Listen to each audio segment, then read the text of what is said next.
Future Commerce is brought to you by GroupBuy. You can transform your customers' e-commerce experience with GroupBuy's new product discovery platform, which is powered by Google Cloud Retail AI. Stay tuned for more on how GroupBuy and Google are revolutionizing e-commerce search and recommendations later on in the show. This episode of Future Commerce is brought to you by Wix. That's right, Wix. The industry-leading content management platform is now also an industry-leading e-commerce platform with advanced online storefront features and over 700,000 active stores already selling worldwide. Find out if Wix is right for you by going to wix.com/e-commerce today. That's Wix, wix.com/e-commerce, or listen to the middle of the show to find out more about how they can transform your business. Hey, has anyone told you today that you look gorgeous? Well, if not, now they have. Future Commerce is brought to you by Gorgeous, which is the #1 e-commerce help desk for Shopify, Magento, and BigCommerce brands. With Gorgeous, you can automate up to 20% of your commonly asked questions and put it seamlessly into your existing tech stack. Go to gorgias.com/futurecommerce for 2 months free. That's GORGIAS.com/futurecommerce for 2 months free.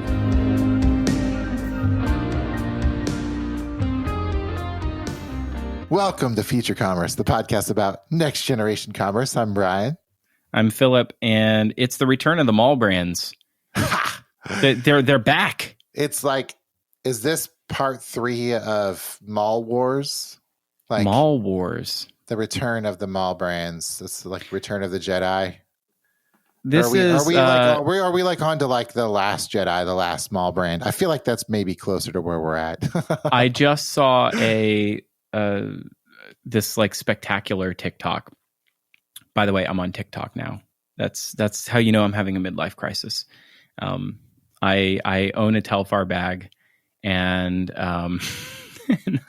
as so covered on the last episode. And I'm doing endurance events, and I'm that's this is part of my midlife crisis. Where's your vet, man? The Corvette? Oh God, I would never buy an American car. What are you? I'm just kidding. That was like the douchiest thing I've ever said. I mean, also, what is the vet going to come back at some point? Like, it might actually. That's a really great segue because everything is coming back again. This is right. The TikTok thing. If the mall brand, wait, hold on, no, wait. Yeah. Oh, okay, we'll get there. Fine, do it. Everything is repeating itself. Like, we are having coda after coda after coda after coda. It's like everything in a 20-year cycle is just happening over and over and over again. And to where, like, I mean, there's another ship stuck in the Suez Canal. I feel like the writers of 2021, like, they're just rehashing old stuff that was in the pilot. Like, we had this already. Hold on. I think that happened in 2021. That's actually, I know. We've got it twice. No, that's twice in the same year, right? Twice in the same year. We're just rerunning the same content. The other problem is mall brands are back. But anyway, all these like world events are repeating. You know, this the Taliban, like, we're back to that again. Anyway. I don't want to. Okay, so it was a great TikTok, and that's sort of our way of getting back into this conversation of the return of the mall brand. I had this like moment of clarity.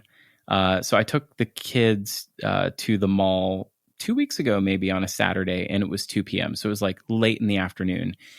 We had something that we wanted to go get, but they also hadn't had lunch yet. And so they wanted to go to the food court, as you do at the mall. And I'm thinking to myself, I mean, that's the main event at the mall, right? The main event. Is it though? I don't know. Like, for a while, I feel like the food court was the main event. Maybe. At the mall. And the middle class mall in West Palm Beach is called Wellington Green, and the mall at Wellington Green. And it used to be a fairly upscale mall, but the Nordstrom closed. And when the Nordstrom closed about 1.5 years, 2 years ago, now Yeah. Pause. Pause Basically, on this. why is For this? a quick parenthetical statement. Okay. We need to do a whole episode just on Nordstrom. Just on Nordstrom. We're going to have to get someone else that knows about Nordstrom. I know nothing about Nordstrom. I could tell you my feelings about Nordstrom. They are the king of the mall, the queen of the mall. They are the royalty of the mall. So if they close down, it is chaos. Oh, this is an interesting. It's funny. I've often mentioned this on this show. I had a really interesting meeting with Brandon Hoffman, who used to be at Macerich. And he and I went on a tour of what he says is like the best mall in America, which is in Century City in LA. It's a Westfield. It's an outdoor mall. It's beautiful, actually beautiful property. And it has a whole row of DTC brands and a whole wing that's, just like fitness and sort of lifestyle. Just a fantastic property. And we've mentioned it many times on the show. If you want to hear a whole deep dive on that, I believe we did a deep dive not so long ago. I'll pull up it was an episode called New Commerce. And that was episode, I'm going to say 89. Wow. Late 2018. So it was a long time ago now.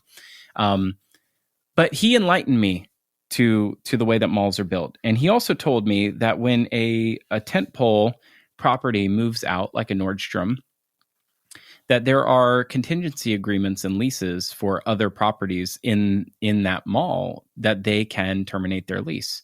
And so when Nordstrom moved out of this middle class mall many years ago now, almost 2 years ago, I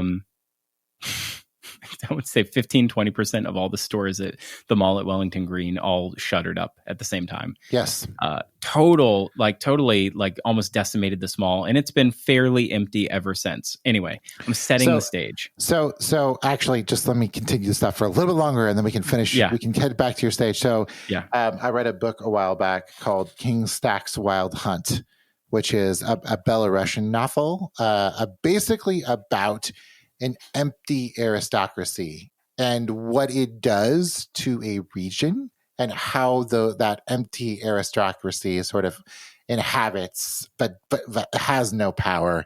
And I highly recommend, if you do want to kind of understand where malls are at, that you read this book, because I think it'll give you a very good look. Say more about that. Yes. That's really interesting to me. What are some of the plot devices that it uses? It's been a long time since I've read this, but it's a lot of comment on human nature and what happens when the aristocracy has no power but still has their position.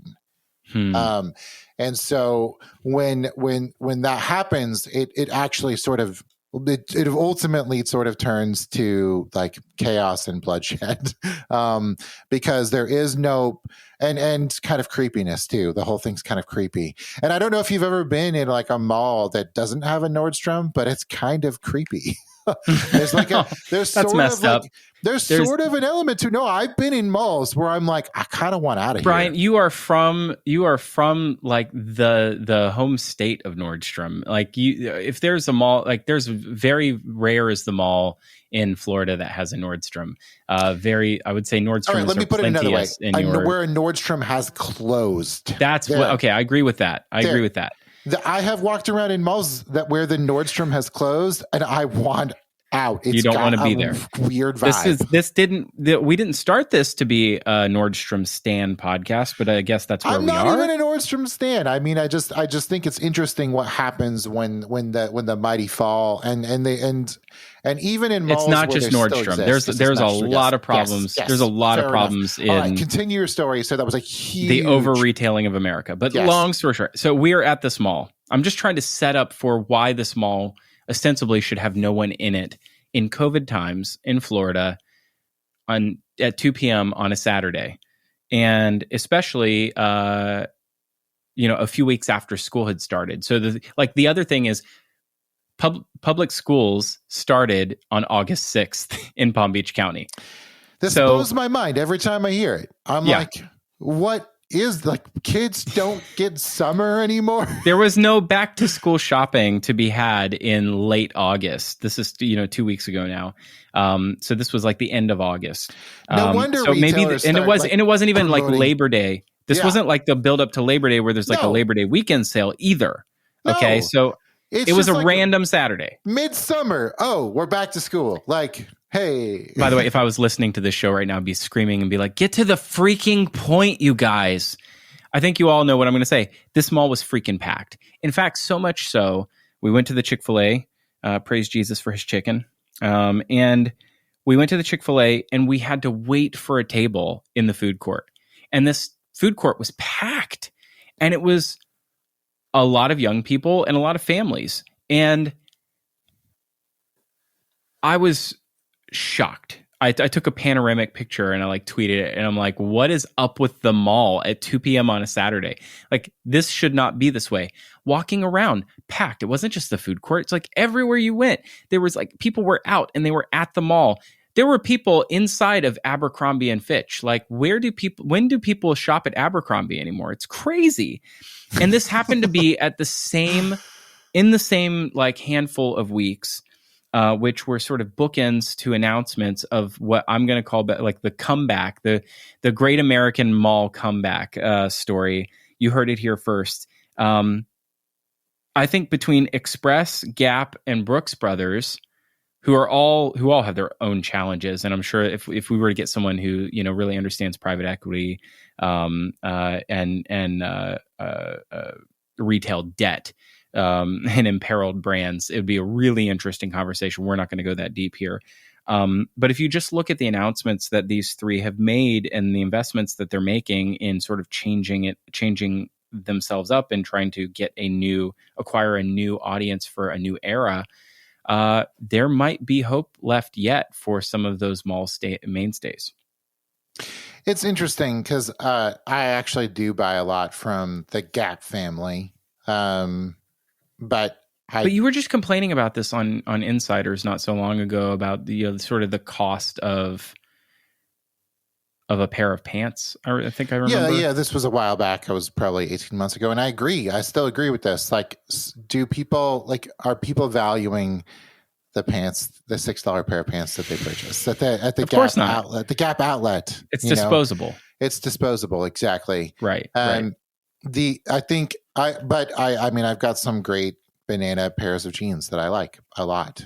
And so the Gap brands these days are Athleta, Gap, Old Navy, and Banana Republic. And that's kind of the family of. And I think Old Navy is doing some amazing things. I wear some Old Navy shirts. Let's start. So let's talk about the return of Gap. So let's start with Gap.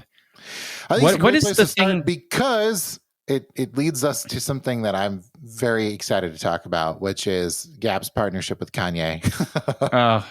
But see, this is the problem with two white guys, giving a dissertation on Kanye. I admittedly own a bunch of Yeezys. He's a problematic figure. And I don't want to. Let's not talk about Kanye as a problematic figure. Let's talk about Kanye as really hard to separate the artist from and the art from the artist. You know what I'm saying? Like, there are people that will listen to this who will tell us that like this is a strategic mistake on the behalf of Gap. I just want to like get both sides of the conversation. I agree. Mickey Drexler said he told Kanye not to partner with Gap because he's not a corporate artist. Like, that's what Mickey Drexler told Kanye, and Mickey Drexler is the bastion of culture in America in 2021 too as well. According to Webb Smith, Mickey's son runs the most boring brand in all of retail. So there's that as well. Right. So there's that side of the story. If that's the side of the story you're talking about, then we can move on. Well, the side of the story is I do think that there's something to be said about an exclusive partnership between, in apparel partnership with Yeezy brand, put Kanye aside for a second, Yeezy brand and Gap. And dude, it is insane. They, pretty much at this point have only sold puffer jackets. but they've sold puffer jackets for an obscene amount of money for a fairly decent number of them.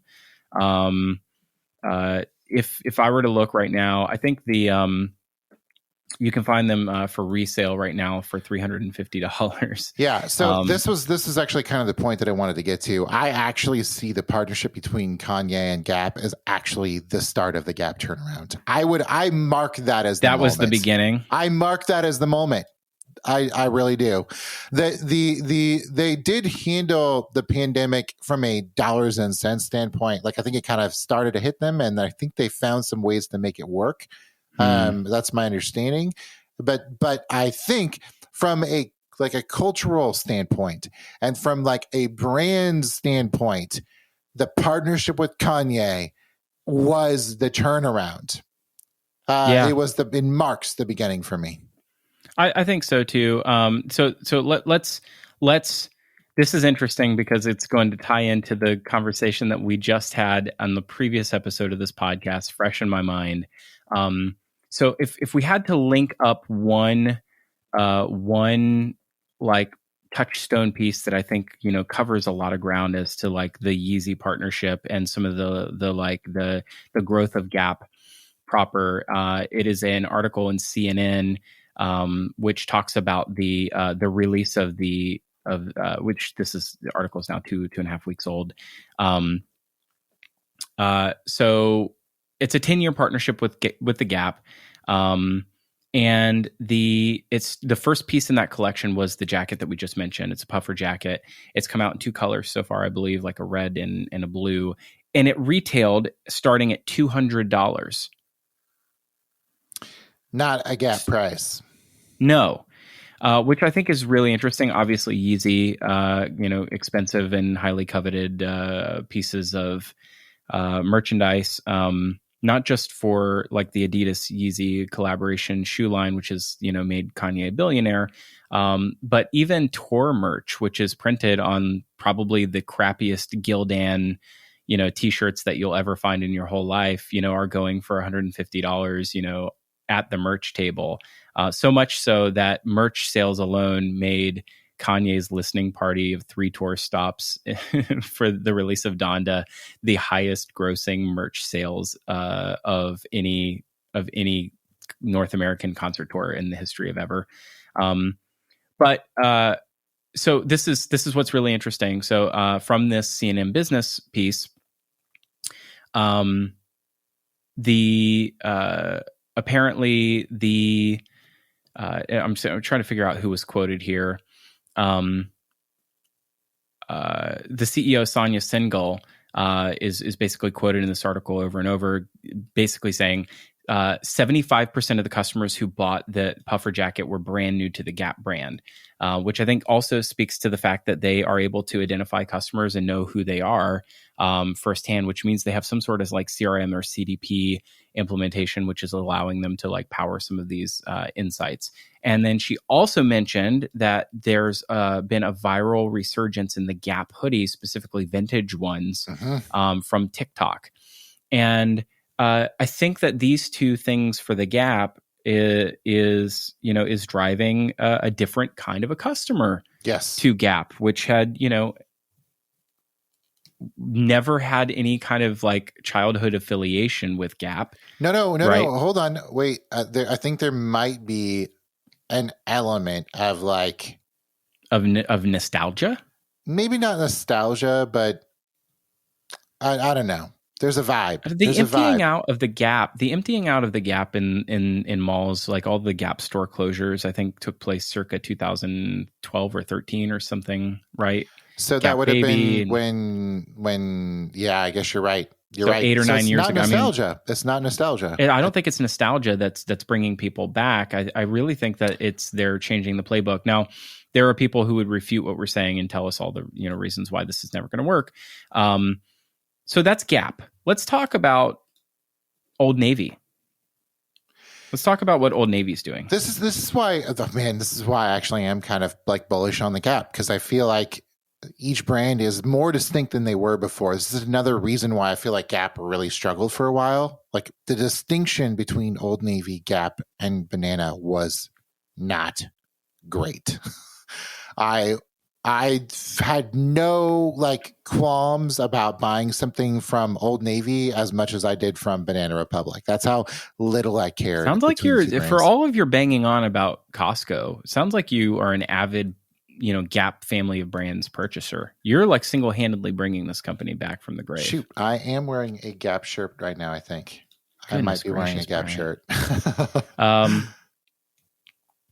So let's talk about Old Navy. I'm trying to tee you up to talk about what Old Navy is doing so that I don't hog the mic the whole of this episode. No. I mean, Old Navy is making incredible moves. They're making smart partnerships. They've got, their gender neutral line that they've introduced. They're being really thoughtful about addressing the new generation. They have, I don't know if their branding shifted, their commercials shifted in the past couple years. Like everything about the Old Navy to me sort of said, hey, we're actually refocusing on younger generation. And we are different. To Carly, maybe. Yeah, to Carly specifically. Yeah. That's correct. Yeah. So you can't afford real life yet consumer psychographic that we created. Has 9x9 come out yet? Has it come out? As of this recording, no. But when this releases, maybe. But definitely 9x9 report. Yes, 9x9 report. Get ready because there may be a few surprises in there, and we might be tipping our hand a little. We might be, but I mean, it's fair to say that maybe Gap Brands makes an appearance for a bunch of reasons. Let's keep going though. Old Navy's Bodequality launch, I think, was the thing that really took me by surprise, and this is fairly recent. Again, August news. I feel like Gap could have spread out all of these PR pushes across the whole year, but decided to concentrate them all within, the June, July, August sort of summer lull. But the Bodequality campaign is that they're offering sizes 0 to 30 and extra small to 4X on all women's styles with no price difference and not extended sizes available online as messaging. They will be available in store on the showroom floor. That next level. I mean, that's incredible and inclusive, and and the kind of thing that you need right now in order to make a turnaround in a time where I think folks are willing to spend money. I mean, if I could bring in my own personal story into this a little bit, I weighed 340 pounds at one point in my life about 5 years ago. And brother, man, like just buying a pair of swim trunks, I'm talking like there was no mall brand with extended sizes available online that could fit, my glorious rear end. I had to go to DXL. And do you know what a pair of swim trunks, like some board shorts from DXL costs? It's like $90. Wow. $90. And, to buy a size 48 or a size 50 pair of swim trunks from DXL, admittedly, that's like 17 yards of fabric. There's a lot there to cover. But that's, people that have that kind of a body profile, that are, larger, have a harder time dressing themselves and therefore wind up having to spend more money to do so. And having a brand like Old Navy, to sort of make the commitment that they're going to support this specifically for women is an incredibly inclusive move. And by the way, this doesn't make them much money. It's got to be incredibly expensive for them to make this kind of an investment. Especially if their pants are $6. Well, I don't think that's going to go for very, very long. Transitory inflation, Brian. We can just blame it on that. Supply chain costs, yada, yada. Fair point. I think Old Navy, like, I think they're a bit of a cash cow, though, right? For Gap, they're the ones that sort of carried the brand through tough times. Oh yeah, that's for sure. And I think they're going to continue to be a big part of their play because they are accessible from a price point.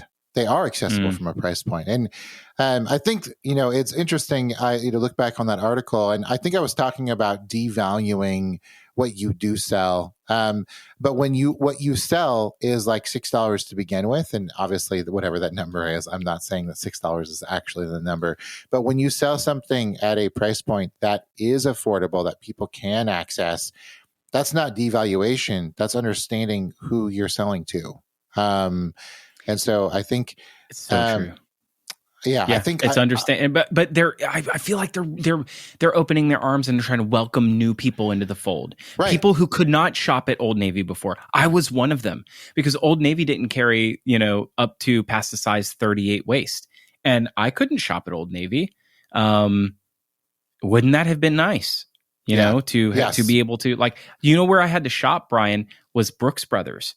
I like the minimum that I could shop. It was like a double XL shirt from Brooks Brothers would fit me. Well, and then Brooks Brothers, like they went under, right? Am I wrong? They went under. Am I imagining this? I think you're imagining it. Like Gap, I think they had to close stores. Gap closed about 230 stores. Maybe they had a really big store closure. You know what's funny? But I'm saying, like, the being forced into paying a premium price to have to move to a brand that does have inclusive sizing was only able to be afforded by brands who could command a margin at a seemingly more premium product at a higher price point to be able to afford the additional investment in buying at that amount of inventory, to carry that amount of inventory and the sizing required to have that kind of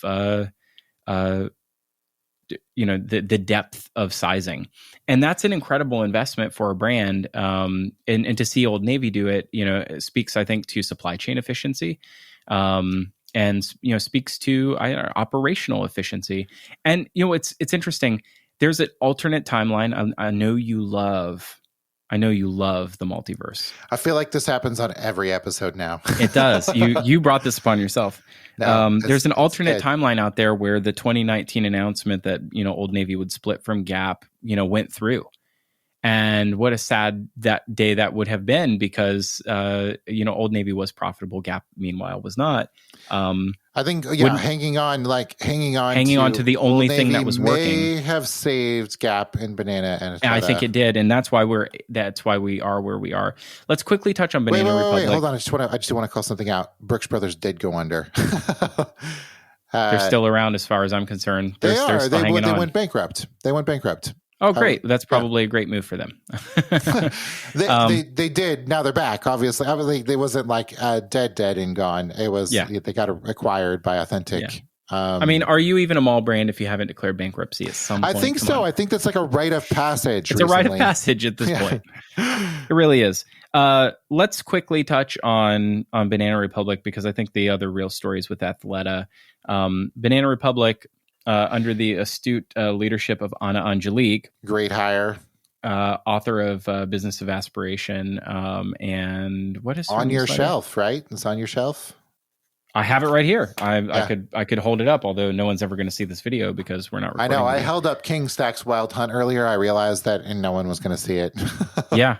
I would love to actually search here to see what she says about Banana Republic in this book of hers, because if it ever even comes up, because she now works there. I love how, like, you pulled that book off your shelf and I pulled King Stack's Wild Hunt off my shelf. That's basically where. Yeah, the two. I don't have a ton of Belarusian literature, but if you want, a lot of self-help books around codependency, I've got you covered, my friend. Let me just say, Banana Republic making what I think is a really interesting turnaround in two vectors. One, they're becoming more culturally relevant. They've been culturally irrelevant for the longest time. They meant nothing. They really did. And I think it's just because, well, there's a lot of reasons why, and we won't go into them. The thing that's the shot in the arm was, well, one, they had a big surprise drop, around a classic line that was very Safari sort of inspired, and harkened back to their old. It was called BR Vintage, and very premium price points for like vintage khaki, and sort of vintage, like old Safari, sort of like Outlander or expedition type aesthetic, like harkening back to old school Banana Republic vibes. That sold out same day. It was a drop that literally no one was anticipating. That was huge. Then they've just recently redesigned their website. I don't know if you've been to their website. It just dropped this week. Because apparently I'm a super avid Gap brand shopper. They have a whole new look, which is basically bringing that BR vintage vibe to all of their new collections. So it's basically been totally overhauled. And if I have to say like one phrase that describes this is the cargo pant is back, baby. And it's dressed up for almost, I would say, like it's dressed up to be a high-end look. I'm very surprised at the fact that I would even give a cargo pant two looks. And there's some really interesting, the site design, by the way, the new site design is just incredibly beautiful. And the film that accompanied the launch is incredible, but there's like aviator hats and just a whole bunch of like really deep, interesting expedition vibes that I think this is a big turnaround to their aesthetic. And then if you go in-store hasn't been overhauled yet, just digital. But if you go in-store, you'll find a tremendous amount of their in-store footprint is dedicated to workwear, specifically, activewear that is workwear. So very strong vibes around like, okay, Lululemon, but dressed up for work. And it's a lot of technical fabrics and performance fabrics, like at a more accessible price point than Lulu too. The athletic, athleisure, like cargo pants. That's for work. That's what I'm looking forward to. I feel like that's the triple collab. Are we there yet? The triple threat. I want to see that cargo pocket. I'm super here for it. It's going to happen. I mean, isn't that what the Express, like, do you remember Structure? Speaking of mall brands, did you ever have a Structure? No, I don't think so. The Structure became Express Men, but Structure had a something called the X Pants that were X Pants. That's right out of the. You remember a Structure X Pants? Early 2000s. Yes. They were basically kind of like drawstring performance fabric cargo pants that were basically what we're describing, what you've just described to me that you said you're really excited about. Oh yeah. Like, hey, if anything can make a comeback right now, I mean, X Pants could easily make a comeback, and hey, maybe Banana helps bring that around. But anyway, I mean, you already said at the beginning of the episode that Abercrombie is back. So literally anything. No, I said who shops at Abercrombie. But you said people were doing it. People are doing it. It's crazy. I don't get it. I think it's because they've made the store less horny. Like, what was the deal with early 2000s horny Abercrombie and Fitch? It was very uncomfortable to shop in that store. Different land. It was a different time. Yeah, crazy. I'm really glad that fierce. Anyway, the last of the Gap brands that I think really like signals turnaround here is Athleta. Yep. And if you have to credit them on anything, it's that they took what they're certified B Corp, which is I think already a huge step in the right direction. But they also have these incredible partnerships and athlete partnerships that they've been that I think are incredibly timely for, especially in 2021, in particular, Simone Biles and Allison Phoenix, both Olympians, and Allison Phoenix in particular, whose name may be familiar to you. Allison Felix was a Nike sponsored athlete who was put on medical leave and sort of delisted from active roster at Nike a couple years ago in a bit of a scandal for being pregnant.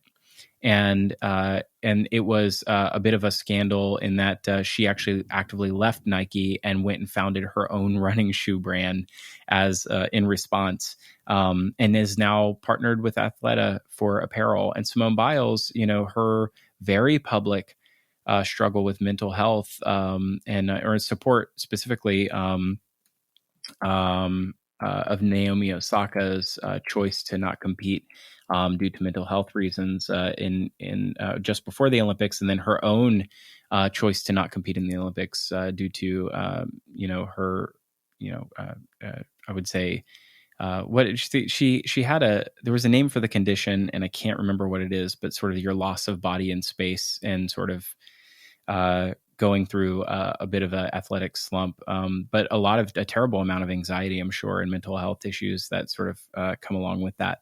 But for Athleta to partner with these two women in particular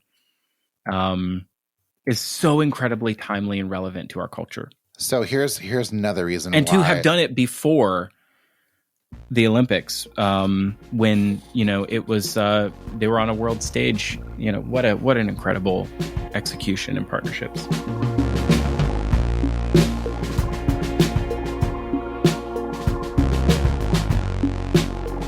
Future Commerce is brought to you by GroupBuy. Did you know that GroupBuy is a product discovery platform that is powered by Google Cloud Retail AI? And Google and GroupBuy are bringing the future of e-commerce to you by setting the standard for product discovery in the market. This Google Cloud Retail AI includes search and recommendations, personalization, merchandising, analytics, and data enrichment, and it helps you to leverage your online and in-store data through GroupBuy to increase conversions and to reach your revenue goals. GroupBuy powers some of the world's most highly converting retail and wholesale websites, such as Crate & Barrel, CVS Pharmacy, BJ's Wholesale, and Signet Jewelers. And on average, GroupBuy's customers see a 40% increase in conversion rate. So I want you to start empowering your customers today and scale your business today with GroupBuy. You can get 2 months of implementation for free by going to groupbuyinc.com/future-commerce today. That's groupbuyinc.com/future-commerce. Yep, that's a mouthful. It is groupbuyinc.com/future-commerce and get 2 months of implementation for free. Thanks to GroupBuy for sponsoring this episode of Future Commerce. I'm a big fan of using the right tool for the right job. And I'm an even bigger fan of piloting and proving out a capability for your business before you go and throw a ton of money at it. And that's why I am a fan of our newest sponsor at Future Commerce, Wix e-commerce. Wix, the industry-leading content management platform, is now also a growing global e-commerce platform with advanced online storefront features. Solo creators, merch stores, limited releases, micro e-com sites, and oh so much more can be launched in under a day on Wix. Wix e-commerce lets you take control of your customer base and build repeat sales channels with integrated CRM and loyalty tools. Wix might be the right tool for the right job for an entrepreneur, an omnichannel retailer, a brand to get up and run and launch and scale their online stores successfully. Why don't you give it a try?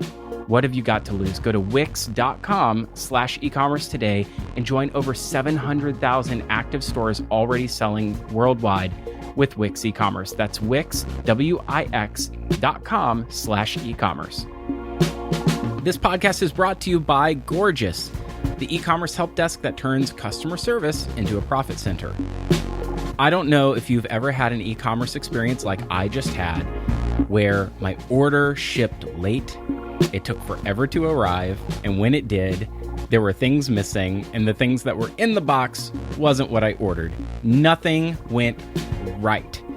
So I reached out to the company to make it right, and every time I talked to them, I felt like I had to start over and have the same conversation again and again and again. I wish that they had been running Gorgeous. Gorgeous is the e-commerce help desk that helps turn customer service into one seamless conversation with your customer in every channel. It's powered by machine learning and automation, and it turns visitors into shoppers. It can unlock sales through live text, chat, social media, and increase your ad effectiveness by as much as the equivalent of 5% increase in ad spend. I would have had so much better of an experience in making what went wrong go right if the brand had been using Gorgias. They combine all those communication channels like SMS and Instagram DMs, live chat, phone, and everything else all into one organized place, and then they integrate into your e-commerce store.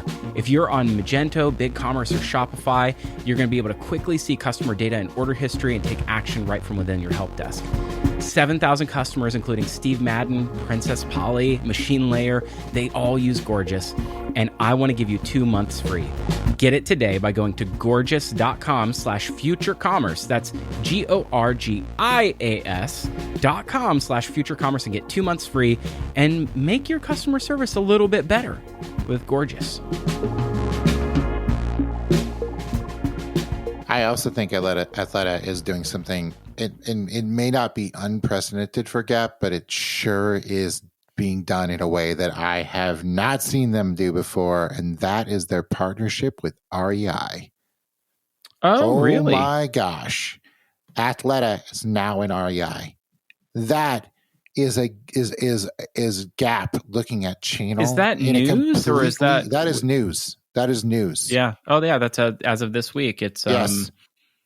It's a new partnership. How impressive is that? Yes. This is Gap saying, wait a minute, we are a brand. We stand on our own 2 feet. We do not have to own our channel to own our brand. Yeah. Oh, I mean, for Athleta to basically pilot away from direct to consumer to now be sold at retail. And what an interesting partnership too with REI. Right.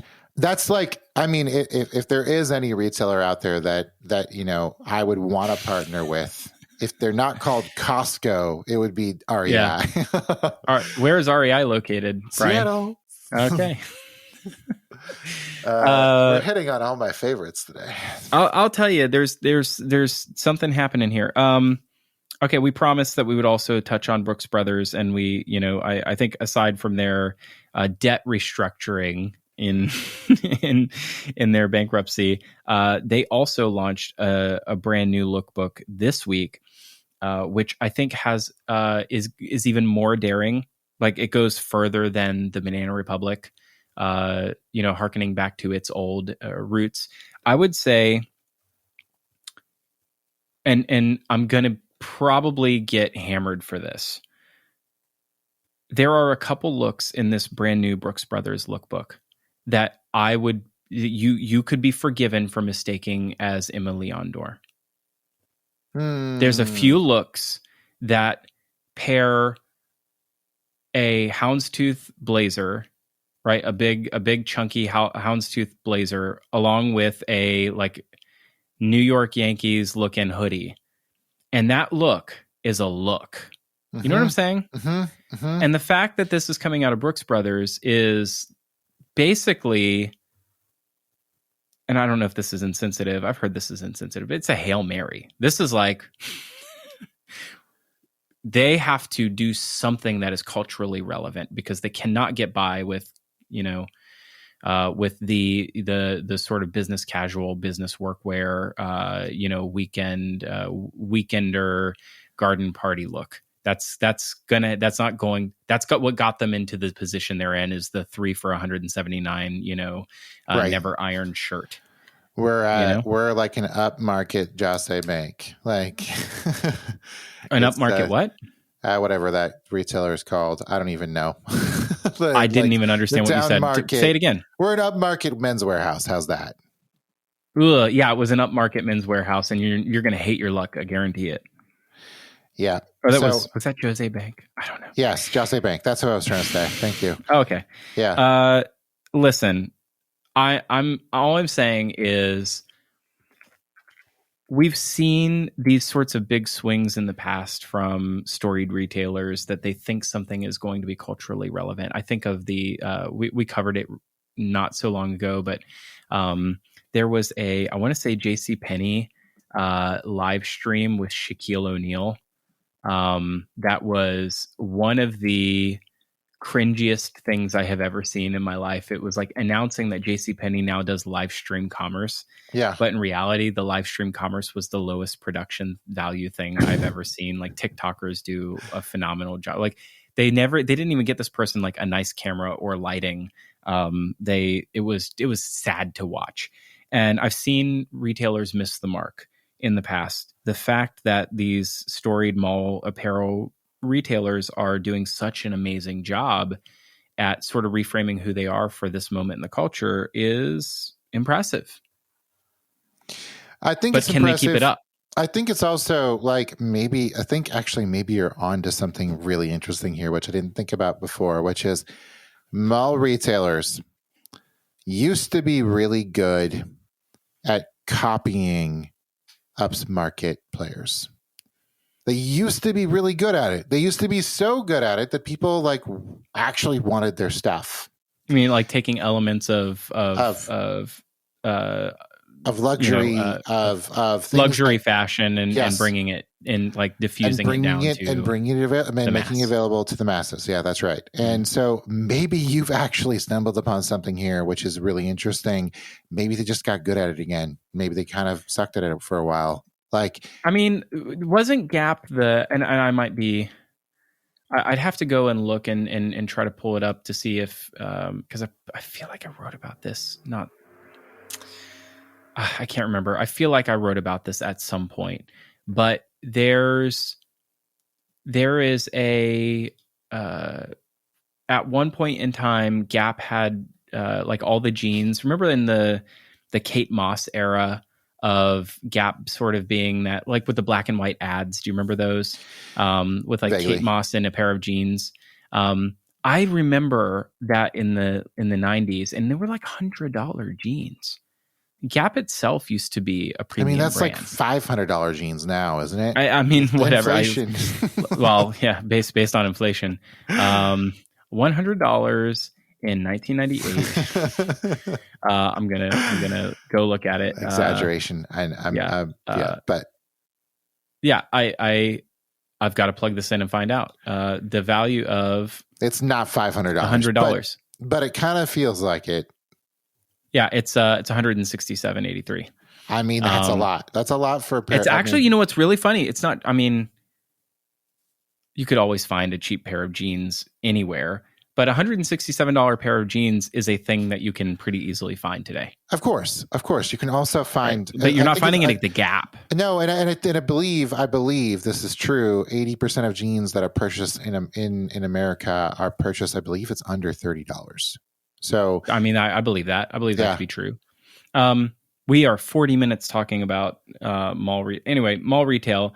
Gap, Brooks Brothers, we were up Express had it, just as a footnote, Express had a recent relaunch of a digital capsule collection called The Edit, which I thought was, what's the word? Did you say Express? Is that what you said? Express. I said Express. All right. That's a mall brand. I'm kind of skipping past it. Like I'm saddled in mountains of debt. You know what I think?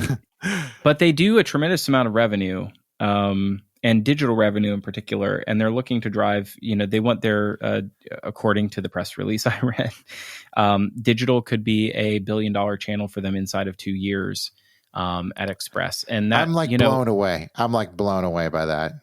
You should be. Yeah. 2020, sorry, I misread. 2024, so that's 3 years. But okay. That's okay. not. Well, I mean, okay, but like, I know where I'm going to be in 3 years. You don't start at zero in 3 years to get to a billion channel. Yeah, I wonder what we'll be in 3 years. But that's impressive. Yeah. I mean, I think having a capsule collection too. Again, could be a really interesting modern approach to trying to say, like, literally anything from this collection mixes and matches perfectly. Buy this collection, and you have an entire wardrobe for multiple seasons that will, live. I mean, Everlane was doing this. Alex Mill is doing this. Lots of folks have launched. I would say lots of brands have launched capsule collections, and those brands are more culturally relevant than the Express, right? Again, this gets back to the point I was just making. Express. Like copycatting. Like the copycatting is, that's right. It's happening actively. I don't know how well Express will do with this. I haven't seen the new capsule yet, so I don't know. I don't know what my thoughts are on it, but right now, like, I'm so skeptical. Every bone in my body is skeptical of Express. And I could be totally wrong about that, but yeah, you're bringing in some baggage. I am bringing baggage. It's called the early 2000s. And everything that happened thereafter. But then I think you're right. Like this is part of the mall train. This is the mall brand train that we're on right now. What are some other mall brands that could make a comeback? I mean, Claire's. Just kidding. I mean, what wasn't there a recent story about who's doing piercings now? Studs? No. Studs. Don't they have like 2 stores? Oh, they've got more. They've got more than that, I think. Like maybe like 10. I don't think so. I don't think that's true. Maybe that's true. I think I have a few more than 2. But I think it was like was it CVS? CVS I'll have to look is this. doing I'll find piercings. No, it wasn't CVS. I will find it by the end of this episode. Someone just launched medical grade piercings. That's what we're talking about here. What kind of what are you talking about? Medical? Oh, I don't know. CVS doing piercings. Just, I don't know. It's like part of their new pharmacy program. That's really, I don't know. Yeah. I don't know. This is going to drive me crazy. I don't know who. There are other mall brands. I mean, would you consider J. Crew a mall brand? Absolutely, of course they're a mall brand. I think they're a mall brand. I mean, they were a catalog brand as well, right? Yeah. J. Crew. The thumbs up, thumbs down. Where are you at there? Could J. Crew come back? I mean, J. Crew could make a comeback. There was a recent news article that I read. Let me see if I can pull it up here in the midst of while we're chatting. J. Crew, that's right. J. Crew was doing a New Balance launch, which I think is which was really interesting. Also, they just launched a watch, which I thought was really interesting. And I guess it's with the Marathon watch company. Yeah, I mean, it's $380 for what it's worth. You know, it's like it's sort of similarly styled to something you might see from Shinola. So yeah, I maybe J. Crew could come back, but I feel like they're not a great, not as big of a swing, and they're not coming from having fallen from as high of heights. Yeah, they are. They were at the top. They were like they clothed America, and then they went bankrupt. Like J. Crew is the ultimate swing. I'm saying the move of Gap to come back up and be culturally relevant. So long is a further hill to climb, is a bigger hill to climb. That's that's probably true. I feel like Gap. You know what? What store has never gone away? Bath and Body Works. That freaking place. It was the only place, even in pandemic Florida, where it's like people waiting outside, like it's a line outside of Amazon 4-star. The only other store in the entire middle class mall that has a line outside of it is Bath and Body Works. People must have soaps and candles. Here's a question for you, and this is based off of like one of your first Insiders articles ever. This staple of mall brands, Victoria's Secret, thumbs up, thumbs down. That's I think it's a thumb sideways. Don't discount the fact that like it's an insane amount of revenue. Even I don't know. Something to the tune of it's almost $2 billion. So Victoria's Secret was spun out of, I think, L Brands. Is that correct? They were being spun out. I'm not sure did it finish? I'm not sure if it finished. According to a Forbes article in August, yes, they were spun out officially. So they had a reported overall revenue of 1.6 billion. That's a lot of money. Someone's buying that. Compare that to, I don't know. Compare that to anyone.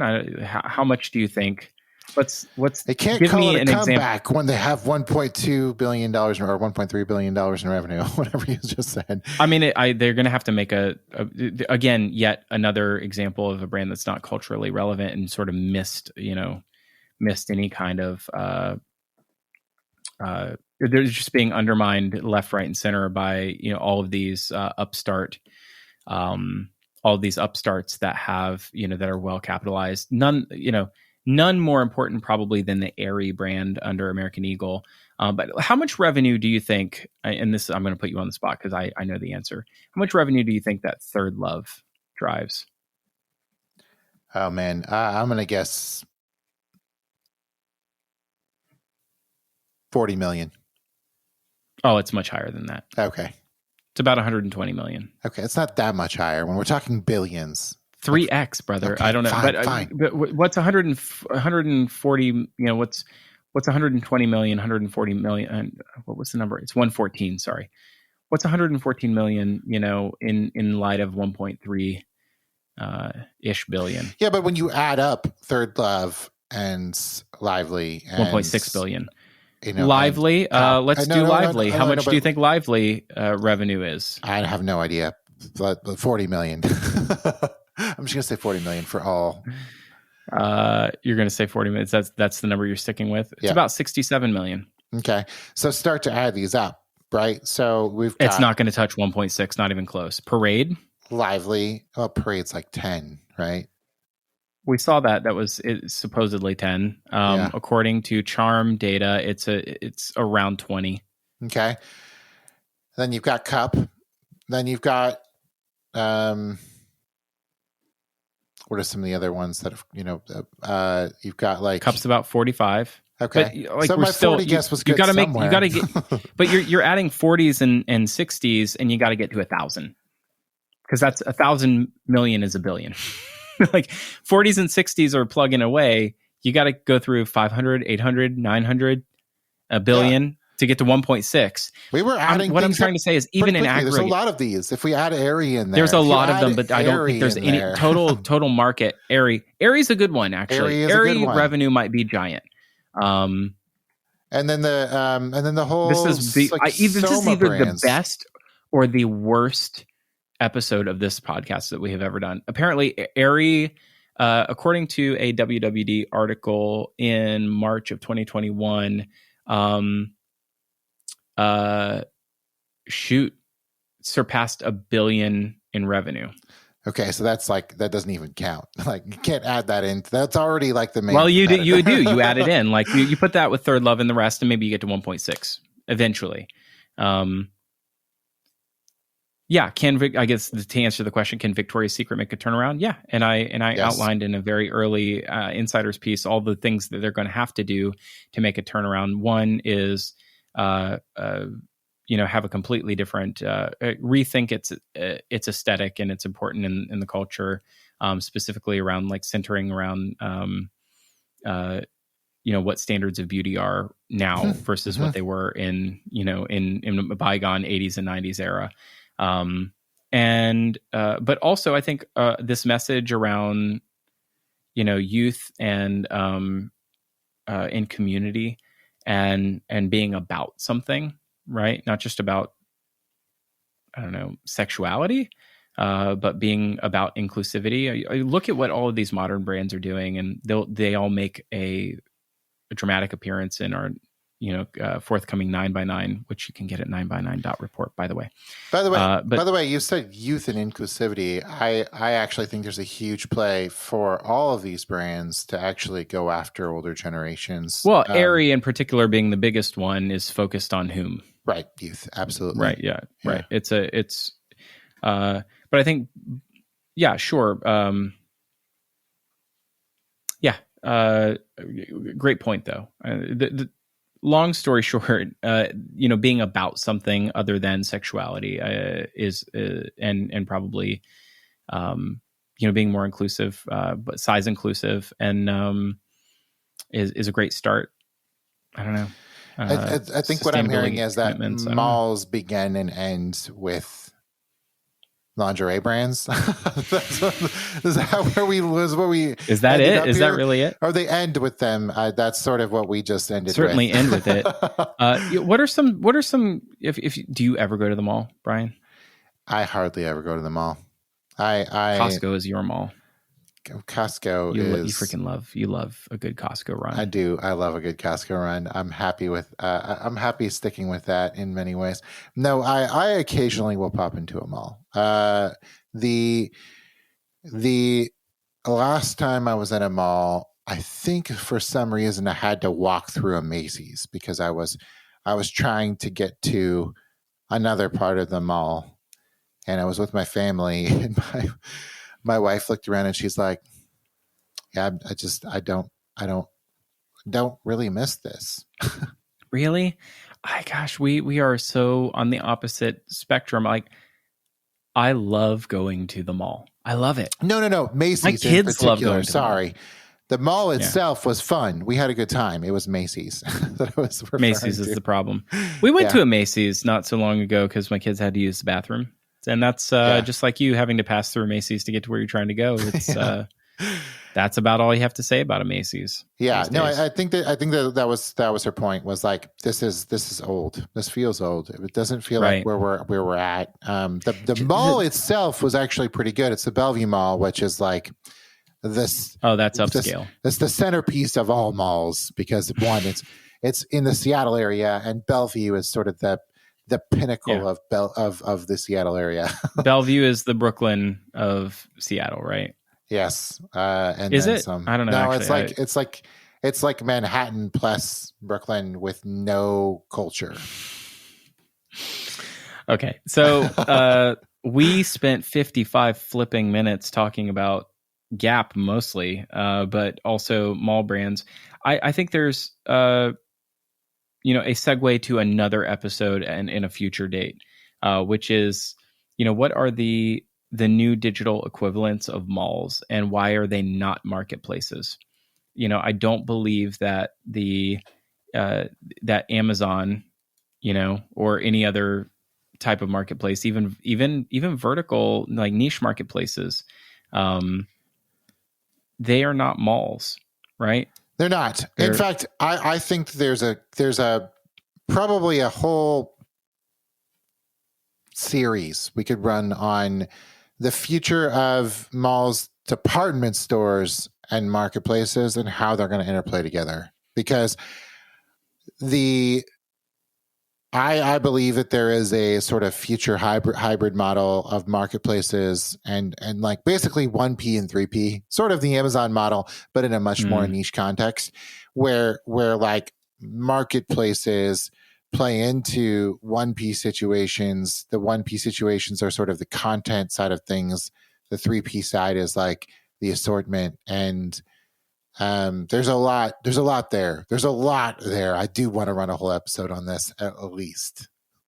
There's, if we were to, at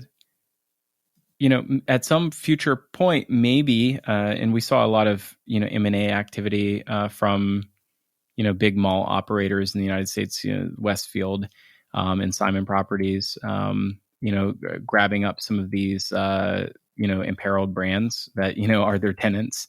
In particular, there was, what is it? Who was it that was, there were a few that were acquired. I can't remember. It's getting late. Wouldn't it be interesting if the Westfields of the world become sort of the like digital proto mall, where having a place that is a marketplace of marketplaces, to be able to engage in experiential brand discovery, where the brands can operate store in store on that digital property. That would be a really interesting parallel and an analog of the real world in the digital space that I don't think really exists. Yep.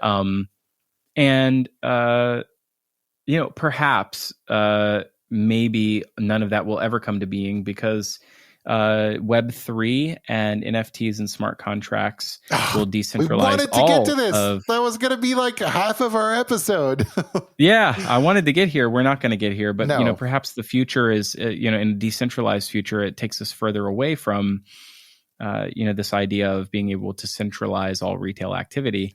How does discovery happen in a decentralized world? How do you find and shop and engage in commerce in a world that's increasingly trustless and decentralized? Well, That's I'll tip my hand. I'm going to tip my hands right now. I believe in tastemakers. I believe they still exist. I think that they are I think they will be a big part of this. And curations is what will make, that's what separates OpenSea from like Rarible. Correct. Right. That's right.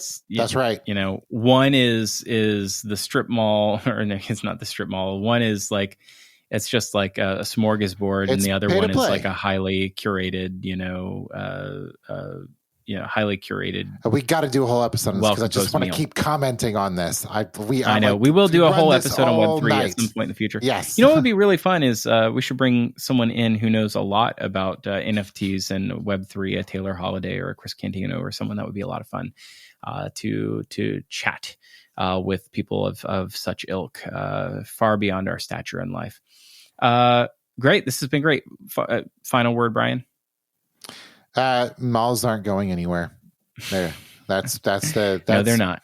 They're going to be just fine. We didn't even talk about how they may change. I mean, we only talked about the tendency that we talked about mall brands. We didn't talk about malls.